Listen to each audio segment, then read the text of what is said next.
Hi, this is Kurt at Carns Equipment with a 2009 Harley-Davidson Sportster 883 low. Nice bike for those of you looking for something a little bit shorter. That's it. That's what the low stands for. Is it sits a little bit lower than a standard Sportster. In a off-white color here with the black flames and stuff. Bikes, a lot of the bike is original, except for they did do a mini ape hangers here with the correct cables and stuff. So some of you think, you know, those are a little bit harder to ride. They're not super uncomfortable. A lot of guys that do the ape hangers will tell you that they're not super uncomfortable.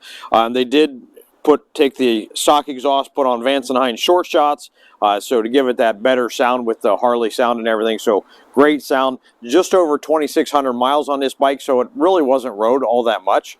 So, you know, obviously it wants a new owner that's willing to take it out and ride. So if you're looking for a great used bike like this, come down to Carns Equipment in Clearfield.